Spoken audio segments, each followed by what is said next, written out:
I'm in Cambridge, Massachusetts with my sister Eve, and I've flown out from southern Utah and Lazaloo, which is really wilderness, to the now more dense population of the city. And it's a transition. But I'm continuing to read another chapter from the book I've just finished, When Dark Enough, You Can See the Stars. In the Arctic, you never see the wind except through what it touches. Like our emotions, we never know which one's there until it's touched. But it'll come right up if you are angered, or if you're joy, or if you're crying. There's nothing in the Arctic to stop the wind from coming to your face, to your side of your head. And this is a chapter about something really unusual that happened in the Arctic, because you never get to see an event unfolding. You're always coming after to see the bones of the caribou in the grass, to see the fish skeleton on the rock by the river, to see the poof of a ptarmigan that's been hit by a hawk or a raven. Not a raven, a hawk or a peregrine.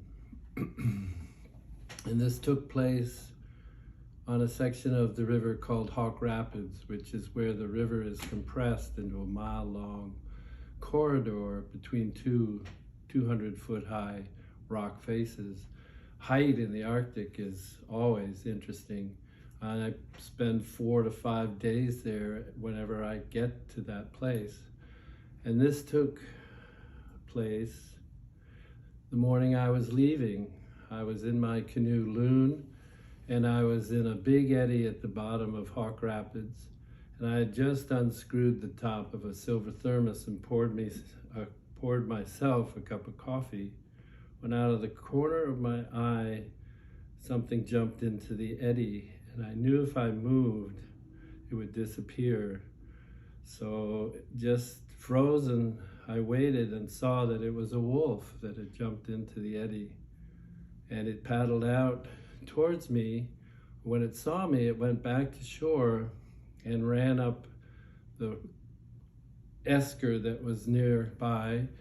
Eskers are this white hard-packed sand, and as it went up, you could see the shape and strength of its body because the hair was wet on its thighs and on its ribs, and you could see it very clearly, and he threw water off his body, and that landed on the white rocks, making dark spots. And at the top of the esker, he stopped, or she, and looked across the river beyond me. I looked across the river beyond me, and I saw a 2-year-old caribou that was walking on the sand next to the river. And every time it was walking, it wanted to eat, it had to spread its legs way apart so it could get its head down to pluck up a piece of grass. And I wondered how many other wolves were watching this caribou.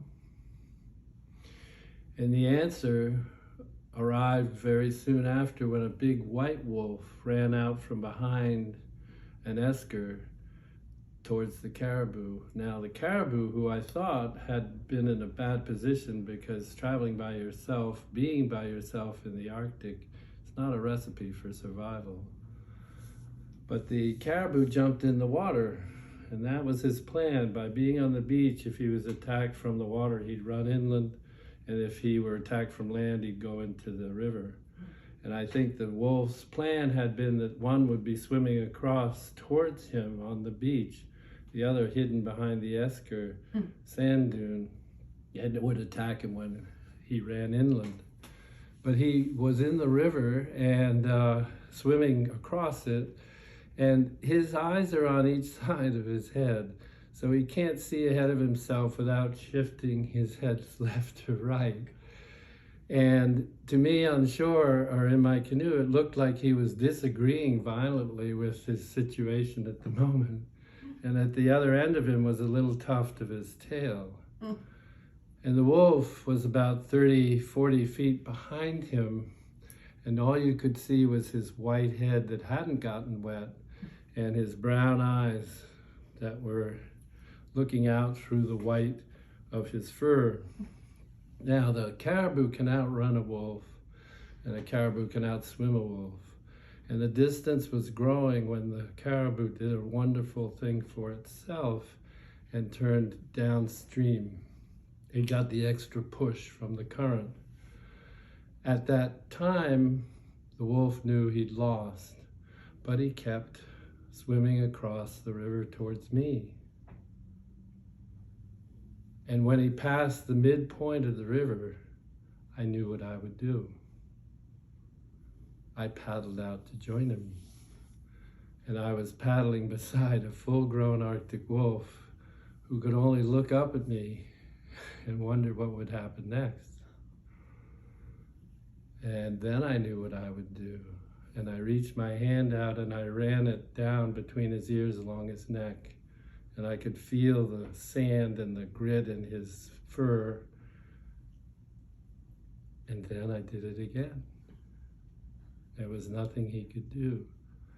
And I thought of the Plains Indians who, in the heat of battle, their highest form of courage was to ride into an enemy and touch him.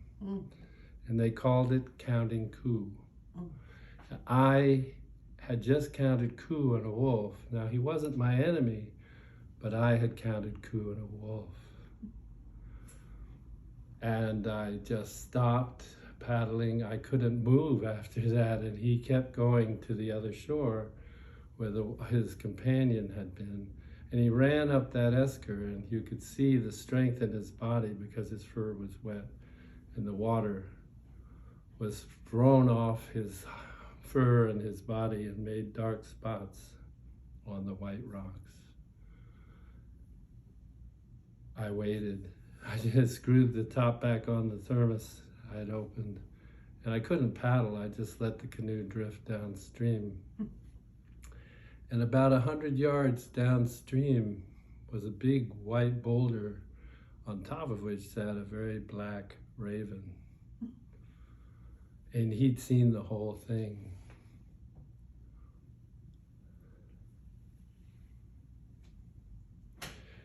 But what I'd forgotten to say, and I do need to insert it, is that the wolf, when it ran up the esker, stopped halfway, turned around and looked at me. And in all my human interactions, I have never suffered the look of disdain that he gave me. Like, you touched me. And I was in the canoe, yes, I did. And then I floated down, and then I saw the boulder and the black raven on top. And as I drifted by, I thought that I might have counted coup on a wolf. But how many times has death counted coup on me?